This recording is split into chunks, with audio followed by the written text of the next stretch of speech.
After Murray Pry has had a chance to settle down a little bit, he'll be joining me here for the second half of the intermission. Right now I'm going to talk to another musician, a soloist and a member of the orchestra, a man whose instrument's voice is the first clear musical sound you usually hear at the beginning of any Philharmonic orchestra concert. He's Joe Robinson, the principal oboe. I have to ask you if you know any other notes besides A. Well, I better learn them fast. I'll need them in the second half. Yes, sure you will. Why the oboe? Why is the oboe used to tune the orchestra?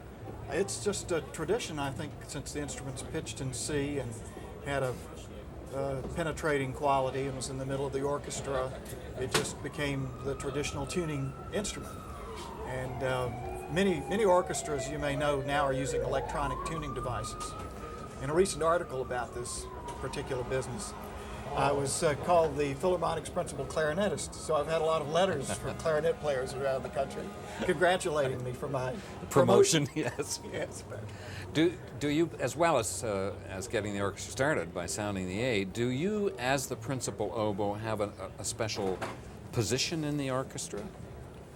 Are you Well, I'd like to think so, but not more, I suppose, than others who are the principal players. You mean in terms of leadership within the orchestra? Or? Yeah, talking about the kind of the politics of managing the orchestra. No, I don't think so. I think we're fortunate as oboists to have had a lot of the most beautiful and important orchestral solo repertory written for our instrument. But probably all of us in the orchestra would like to think we're occupying the most important place. I'm curious to know if it's something you always wanted to be, in a sense. Do kids dream about becoming a principal oboe? Well, once I became an oboe player, I suppose it was my sort of secret dream. I grew up in a little town in North Carolina and watched the New York Philharmonic, and Harold Gomberg was one of my heroes. And in those days, of course, I never... He then being the principal He was oboe. my predecessor here for 35 years. And, of course, I never imagined, even in my wildest dreams, that I would be in his place.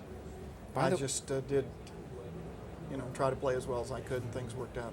By the way, as principal oboe, how come you didn't play the oboe during the concerto tonight? We have at the Philharmonic excellent associates, and they're wonderful players partly because they get to play. And Sherry Seiler is a wonderful oboist. I think I'm probably the best replaced member of the New York Philharmonic. And she told me anyway this is her favorite piano concerto, and her family in Tennessee would just as soon see her on TV as mine in North Carolina. I'm going to invite Glenn Dicterow, and concertmaster, who forms that axis with you at... Hi, how are you? Welcome. Hello there. Hey, you got a piece off. That's not fair. Try to get some insight into the politics of orchestra management and the role that We really didn't get into that. certain folks play. After that fantastic concerto, that performance. And I want to talk politics. politics. That's right. Wasn't that a great Beethoven? Wonderful. It was wonderful. It's really beautiful. Politics. What Well, do you mean by politics? Politics is, what does a concertmaster do besides play in the first violin, first chair? Nowadays, the functions are a little bit less than they used to be, but as you know, there were no such things as conductors. The concertmaster was the conductor in the old days, but now concertmasters really are responsible for the choreography of phrasing. That means bow arm phrasing and slurs and what have you. They're also responsible for meeting with the conductor beforehand with the repertoire and deciding how things are going to be. And You're a bridge between the orchestra and a new conductor, for example? I would say so, especially a guest conductor, and even the permanent You also conductors. invite the orchestra tuning. Oh, yes. Oh, that's, Joe is very That's the heart of responsible our for that. relationship, Yes, right? yes. When a guest conductor arrives on the scene, reviewers are going to say, conductor X got such a sound out of orchestra Y. Does it often happen that the orchestra feels they got such a sound out of conductor X and that there's a two-way thing going on here? There's this certain unspoken communication that goes with one conductor to another. Why did Stokowski get such an incredible sound out of the strings? And why does Mr. Leinsdorf get another type of sound out of the strings? It's totally different sounds. It's like picking up a Strad or picking up a French violin. Nobody knows. As a matter of fact, sometimes Zubin will be conducting us, and the stick will fly out of his hand, and he'll have to continue, of course, with his hands instead of the baton. That's not showbiz, it happens. No, it just falls out of his hand sometimes. Every conductor has this happen to him. And all of a sudden, the sound will change. I'm not saying it's better or worse, but becomes more flowing, perhaps softer. I don't know, it's a visual response.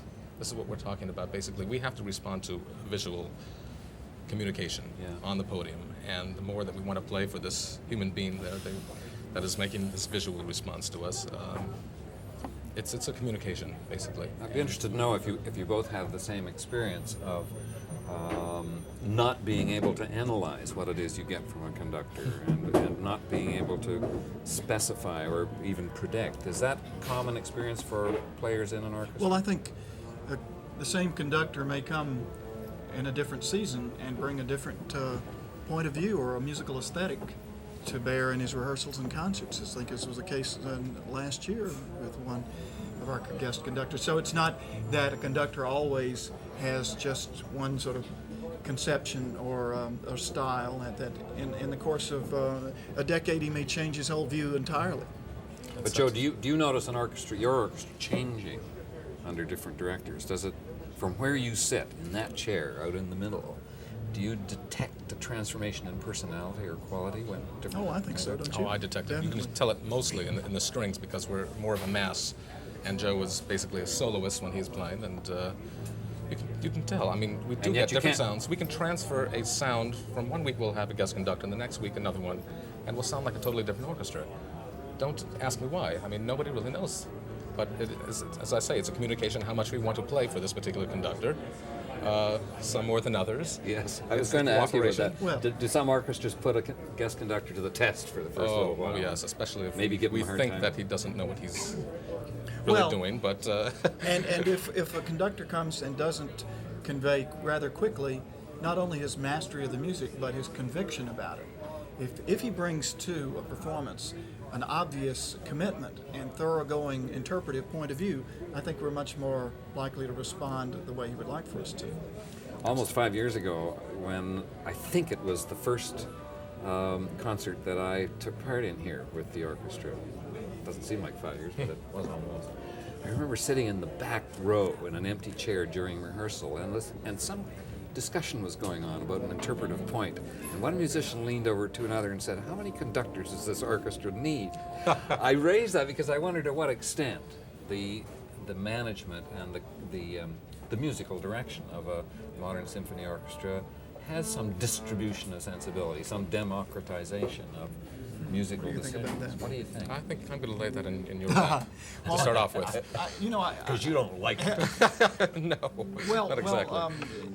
Despite media distribution, which made every orchestra more accessible to every other, I think still they're identifiable personalities, traditions. We both entered the orchestra about 9 years ago. You know, we entered a New York Philharmonic tradition, and that still means something. We're heirs of a tradition handed down. 146 years, I was. right. Yeah. And don't you think our aesthetic in some way was conditioned by our predecessors? And even though in the last, I think we're also evolving. We're not only heirs of this long tradition, but we are now Zubin's orchestra. To a great extent, almost half of the orchestra has been selected by him in the last 9 years. And we're evolving. So we're also not the same ensemble for sure that Well, we were 10 years Mr. ago. Davis came out on stage, and he hasn't been here in some, 15 years. Sir Colin. Well, whatever. He came on stage and said, "What is this orchestra? I mean, I don't recognize anybody here." There's tremendous turnover. People were retiring and just new faces. Probably not. Is he happy about that? Well, he's very Certainly. pleased. I'm not saying that he's happy about the others leaving, but I think he's very pleased, and we're pleased with him. Yeah, it seems to be a wonderful kind of chemistry this week. Station Yes. break coming up. Oh, Gentlemen, okay. thank you both very much. Okay. Pleasure.